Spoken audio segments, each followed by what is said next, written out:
Well, today we're picking back up in Mark's Gospel. We're beginning a new chapter, and we're beginning a new phase of the story. Last week we finished up the temple part of the Holy Week. Jesus has had his triumphant entry into Jerusalem. He's cleared the temple of the money changers and the merchants, and he spent probably several hours in the temple being questioned over and over again by the leaders, by the Pharisees, by the Sadducees, by the scribes and the chief priests. And then last week we took a look at a story of Jesus sitting outside of the temple, watching as the people were coming in and out and giving their gifts. And so here in chapter 13 of the Gospel of Mark, we enter into a part of Scripture that some of you find very interesting, and it's called apocalyptic. Apocalyptic means end times. And so every New Testament writer in the Bible deals with apocalyptic literature. They write about the end times because it's on everyone's minds. Jesus has come, he has been crucified, he has been resurrected, he's ascended into heaven. So basically everybody's sitting around waiting for Jesus to come back.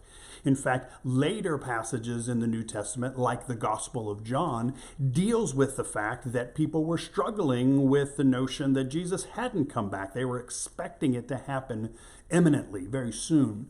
And so each one of the New Testament writers deals with apocalyptic literature, deals with this notion and these questions of the end times, and how do we find the end times, and how do we know the end times, and when will the end times come, and what will be the signs? Because as human beings, you and I abhor vacuums. We cannot handle not having all of the information.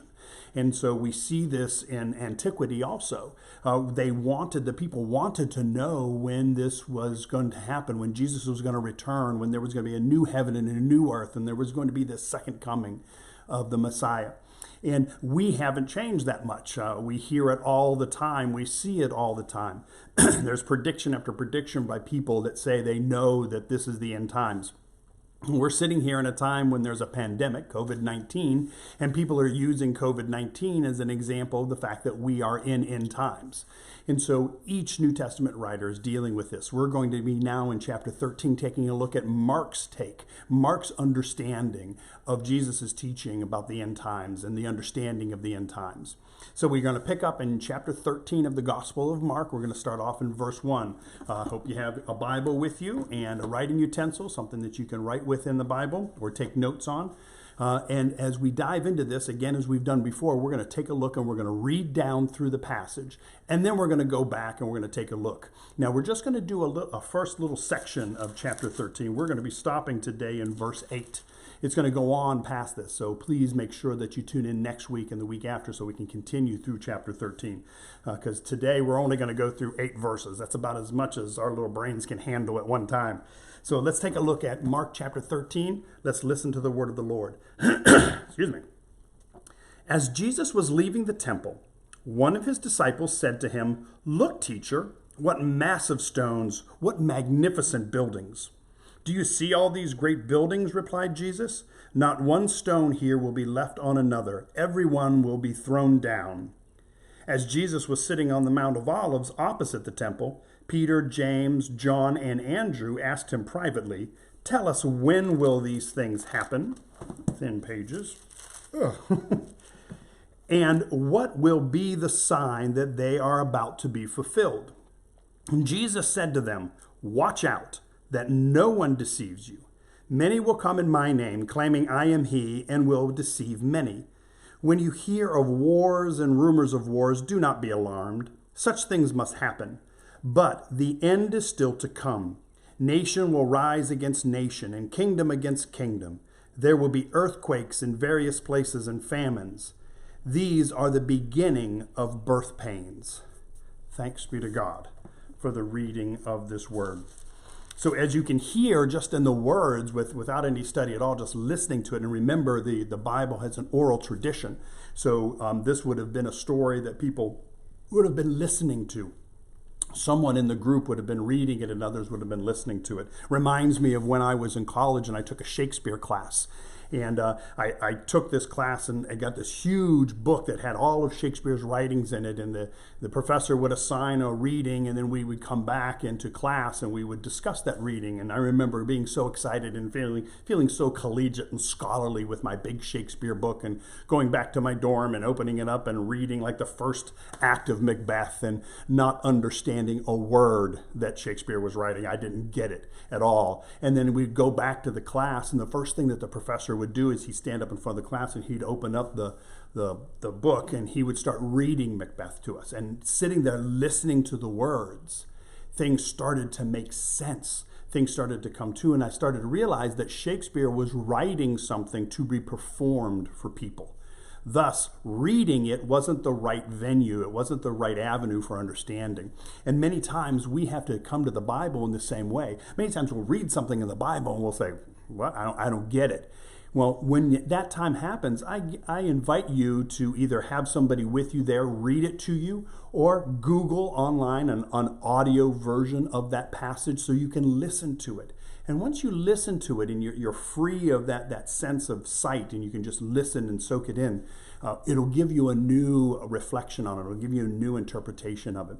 And so as you just listen to those words that I just read, you can hear why this is apocalyptic literature, that the disciples are asking a question about the end times. But let's go back to verse 1 and let's start taking a look at this a little even closer.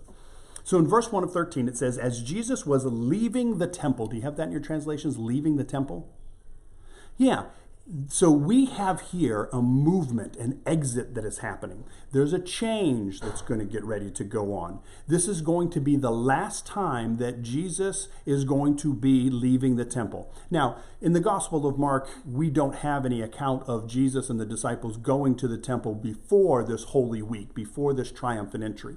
But my guess is in the last 33 years of Jesus' life, he has been to the temple before. In fact, in another gospel, we have an account of where he's there as a child and his parents can't find him, and they come looking for him and they find him in the temple. But in the Gospel of Mark, we have no record that they were in the temple ever before. But most likely, as good Jewish men, they had been to the temple. They had taken a pilgrimage to Jerusalem and to the temple, and they had been there before.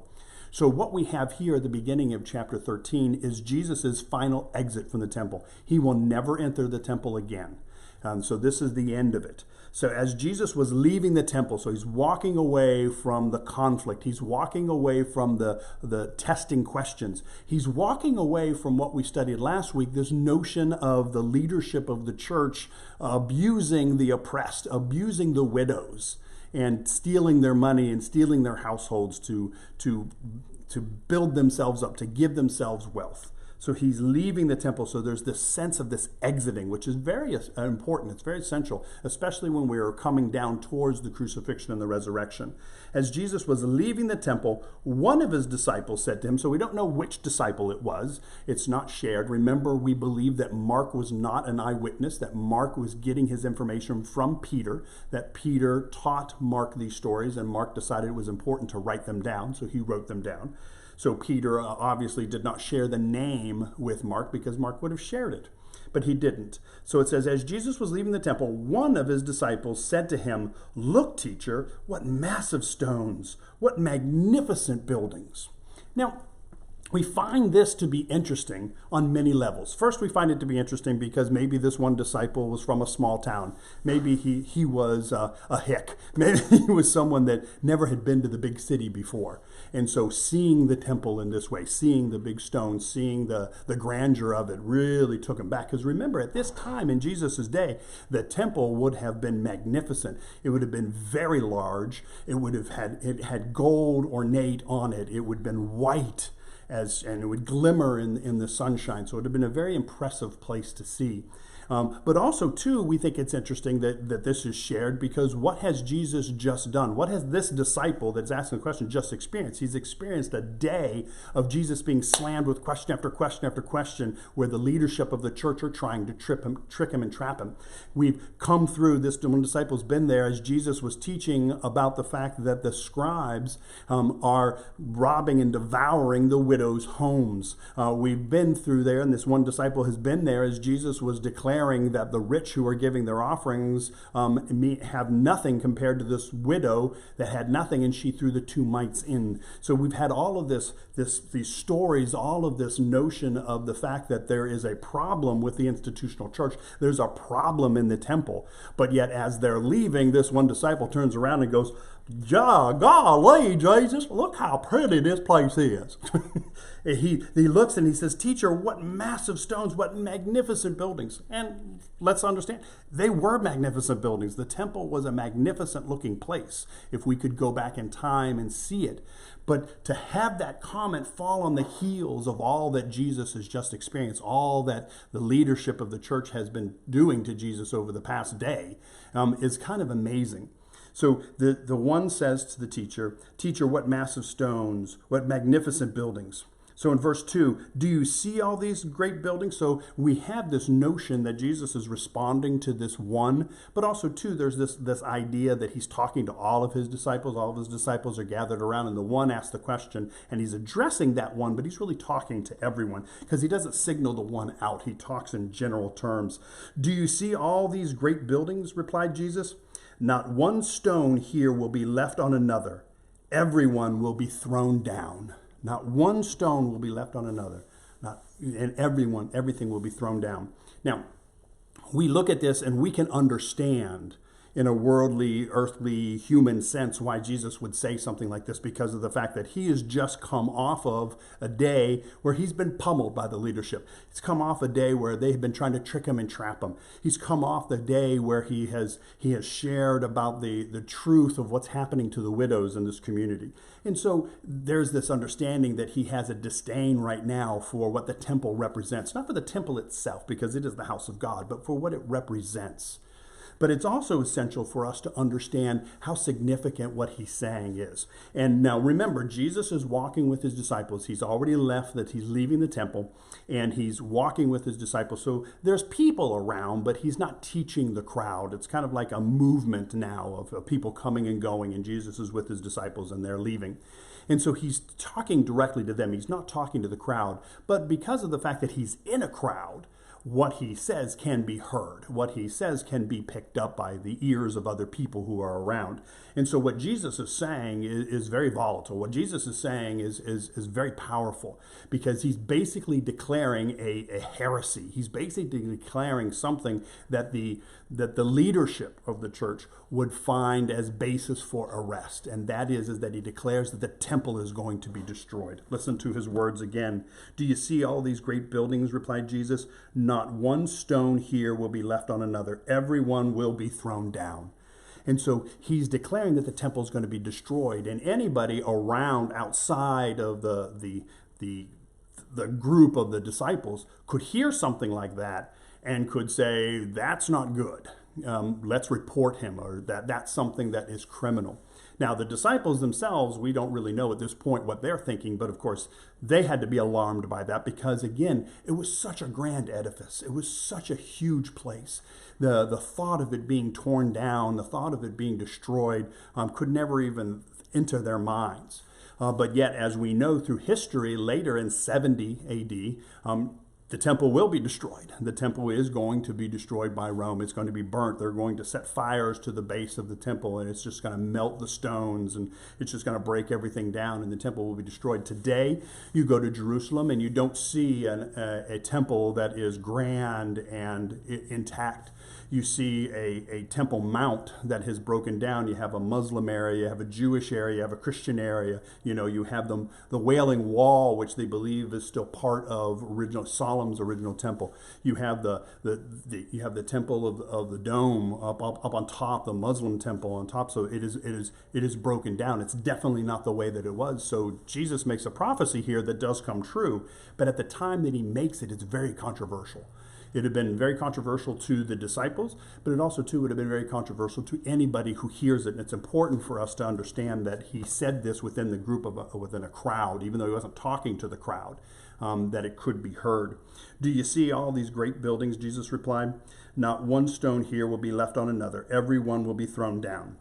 And then almost like between verse 2 and verse 3, we have some time passes without any comment. And it says, as Jesus was sitting on the Mount of Olives, so we have a transition.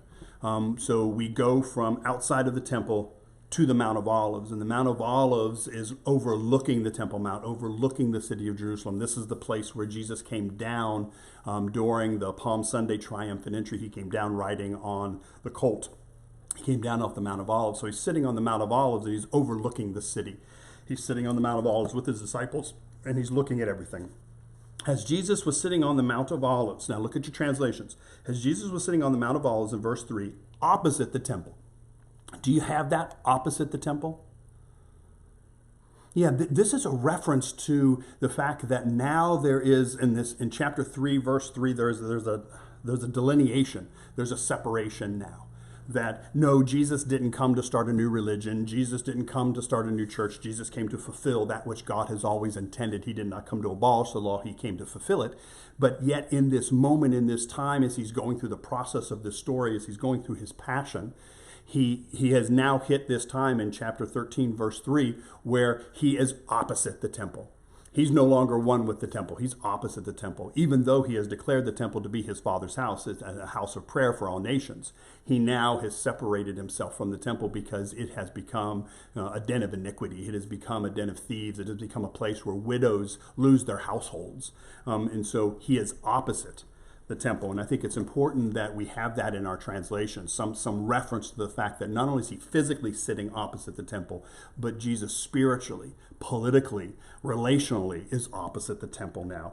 So as Jesus was sitting on the Mount of Olives opposite the temple, Peter, James, John, and Andrew. Interesting. Peter, James, and John have been the three that Jesus has pulled throughout the gospel alone. He separated these three away from the disciples, and he has taken them up on the Mount of Transfiguration on their own. So this is a group of people, a group of disciples that he has favored, and he has given insight that the other ones have not experienced because he hasn't taken them aside. But here we have the addition of Andrew. Peter, James, John, and Andrew asked him privately. So they come to him privately, and this is nothing new. The disciples have this pattern that they have been living through the last 3 years, and that is that they're with Jesus publicly. And whatever Jesus is doing publicly, they're the cheerleaders. They're right behind him. They're saying amen. They're supporting him. And then when they get privately with Jesus, they kind of say, can you explain this? We don't understand what's going on. And so this is nothing new. It happened with the parable of the sower. It's happened at other times. And here it's the same way. So they come to Jesus, Peter, James, John, and Andrew. They asked him privately. And these four came. But remember, the four that came were speaking probably for the 12 because there's others that had the same questions, but they just didn't have the guts to ask. Peter, James, John, and Andrew asked him privately, tell us, when will these things happen? Look at your translations. Do you have the word when? Yeah, if you have a pen or something, circle when. That's important. Tell us when these things will happen. When will these things happen? And what are the things that they're referring to? He's talking about the destruction of the temple. Remember, they're still holding on to this notion of what Jesus said as they were leaving the temple, heading towards the Mount of Olives, that the temple will be destroyed. That no stone will be left unturned. And so they're asking, when will this happen? So make sure you note when. But they don't stop at that. They continue and they say, and what will be the sign that they are all about to be fulfilled? So circle what. So we have a when and a what. Two very obvious questions, not bad questions at all, because they want to know that you have just shared this you've thrown this out, just kind of dropped this grenade in our midst. And we don't really know how to process this because you're talking about the temple being destroyed. And that is something that we have grown up and we have been taught and we have learned that is a no-no. That's heresy. That's not good. That's a huge thing. So what do you mean by that? And so they ask him two questions. The first question is, when will these things happen? And what will be the sign that they are all about to be fulfilled? So they're asking for the time and they're asking for signs. So they're asking, can you tell us when this is going to happen? Oh, and by the way, can you give us the signs that are going to lead up to those times so that we can be aware of them? We can understand, we can look for them. And so these are the two questions. Now, the thing that's interesting is that we've never stopped asking these questions. I can remember back they called it Y2K in the year 2000. I remember that was going to be the end times because everything in our world was going to shut down because computers couldn't handle turning from 1999 over to 2000. They would not be able to process it. I remember all the fixes and all the fear. You can probably go right now and you can probably Google end times prophecies for today, and you can find people that are today sharing the notion that this COVID-19 pandemic is basically the end of times, that the world is coming to an end. So we have always asked this question, these two questions: when and what? When will it happen, and what will be the sign? So these are the two questions that the disciples have laid at Jesus' feet. So let's see. Remember, in the past, in the Gospels, it's been very interesting to watch Jesus, to listen to Jesus as he responds to questions. When people come and ask him questions, how he handles them. Because remember, Jesus will meet us right where we are. He will meet us right where we are. He'll give us exactly what we need, even if we don't realize at the moment that's what we need. We've seen it in the healing stories. We've seen it when Jesus was confronted by the leadership of the church. We've seen constantly how he has masterfully used questions and turned them around and made them teaching moments. So let's see what Jesus does here. We pick up in verse 5. Jesus said to them, now again, the them we could think is Peter, James, John, and Andrew. But also, too, remember Jesus is up on the Mount of Olives and he's hanging out with his disciples. So when he says them, he's meaning all 12 of them. So Jesus says to them, watch out that no one deceives you. Look at your translations. Do you have watch out? This is a very interesting term. This is a very interesting thing, because what it really represents is something similar to rumble strips on a highway. On a highway, they put those grooves on the side, so if you're driving down the road and you start to get a little drowsy and you drift over to the side, it goes ronk, ronk, ronk, ronk, ronk, and kind of wakes you up.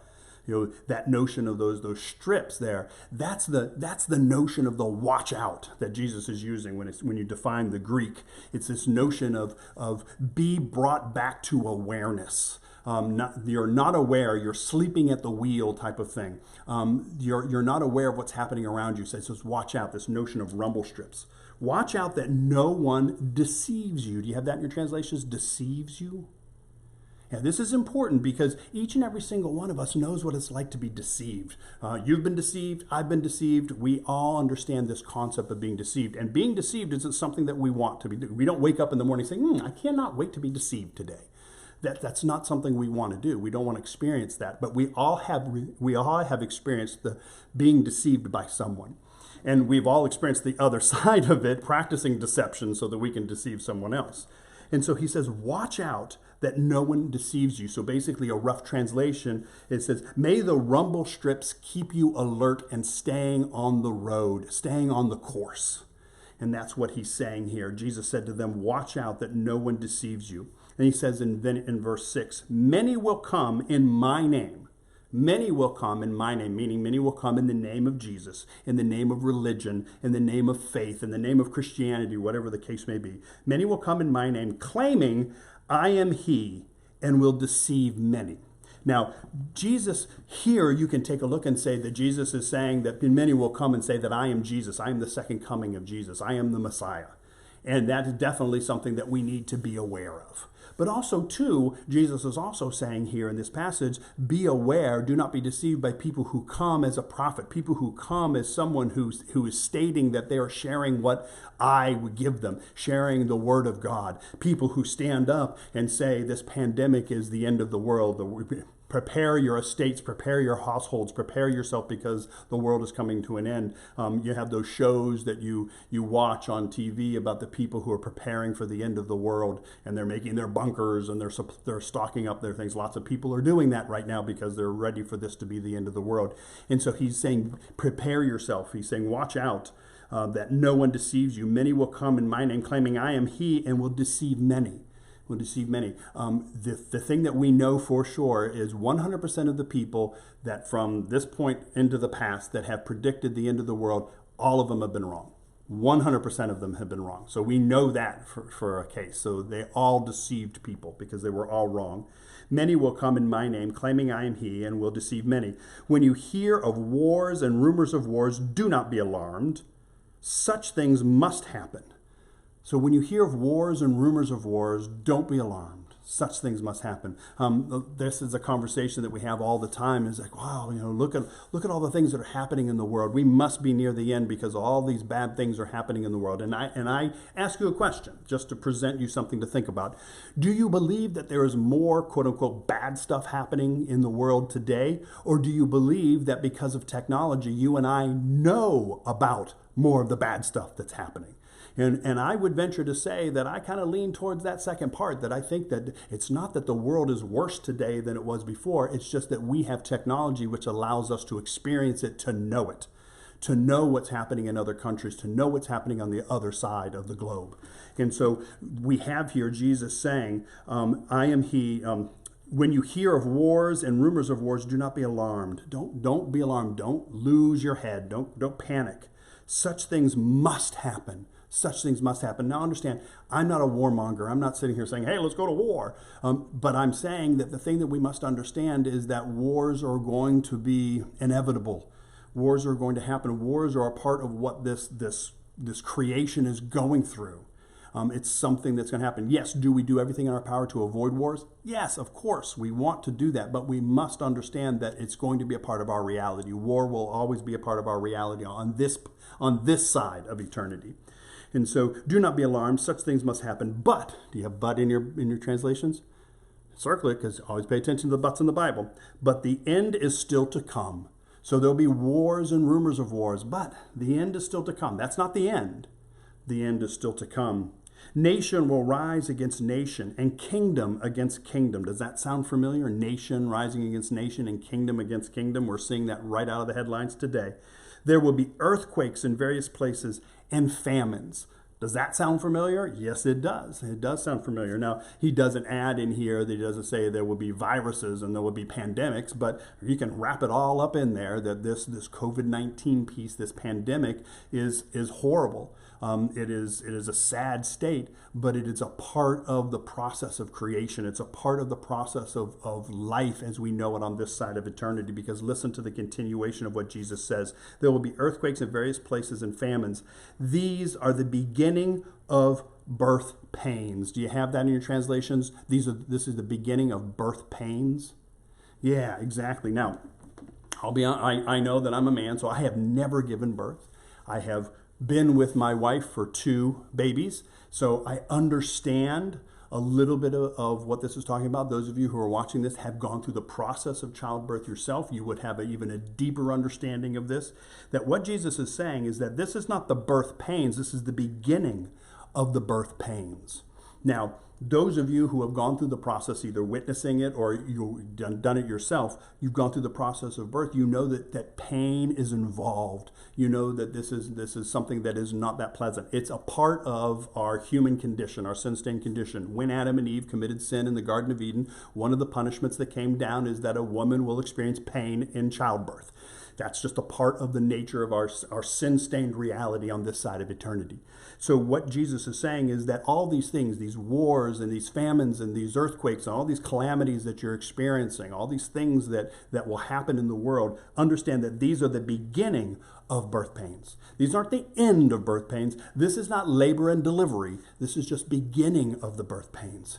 And the thing that we get out of that is, number one, the things that we many times will associate with the end of the world are nothing more than an indication that we're heading in the right direction. We're heading towards the end of the world. But also, too, when you think about the concept of the beginning of birth pains, there's this reference and this understanding for anybody who's experienced this, for anybody who's heard about this, is that when that child is born, the pain and the memory of it goes away. For there is joy and there is exuberance and there is hope in this new creation and this new child. And so you get this picture kind of tied into it. And that's where we're going to stop today, because Jesus is tying this picture. And remember, this is the response that Jesus is giving to the questions of when and what. When will this happen and what will be the signs? And so he starts to give some of the signs, but gives a warning to say, make sure you're staying alert. Regardless of what's happening, stay alert. Stay on the right path. Don't veer off to the right and run off the road. Don't go off to the left and go into the median strip. Stay in the lane. Stay in the path. And he said, understand that what you're experiencing and what those things are going to happen, these are the beginnings of the birth pain. And the beginnings of the birth pain gives a glimmer at this point, and here in verse 8, gives a glimmer to the fact that there's hope. Because when the birth occurs, when it does happen, you're not going to sit there and go, oh my gosh, that was the worst experience of my life. No, there's nothing but joy. There's nothing but exuberance. There's nothing but wonder in this new creation. And that's what Jesus is sharing to his disciples. So at this point, he really hasn't answered the questions, has he? And I think that's important for us because as we ask the questions of when and what, when will it happen and what will be the signs, we have to understand that Jesus is kind of taking us by the hand and leading us back a little bit and saying, slow down, breathe, because there's a lot going on here that you don't understand. And he's going to share a little bit more about that as we move on into verse 9 and beyond in chapter 13. But that's where we're going to stop for today. We're going to stop in that place of hope where it's the beginning of the birth pains. Yes, it's a pain. Yes, pandemics are horrible. Yes, wars are horrible. Earthquakes and famines, they're horrible. But yet they're all a part of the bigger picture. They're all a part of the reality of creation, of where we are on this side of eternity. Now, you might not like that. You might disagree with it, but it's just the reality. That's the way that it is. And so what he's doing here, he's starting to kind of map out for us and for his disciples a picture of this notion of birth. And in the birth, you don't remember the pain. In the birth, you don't remember the famines. You don't remember the wars. You don't remember, those things, the earthquakes. All you see is hope. All you see is a new day, is a new beginning. And so he's starting to point his disciples and us towards that. And we'll talk about that a little bit more next week when we pick up in verse 9 of chapter 13. And I hope that you will join us then. Until then, have a great week. Stay safe and stay sane.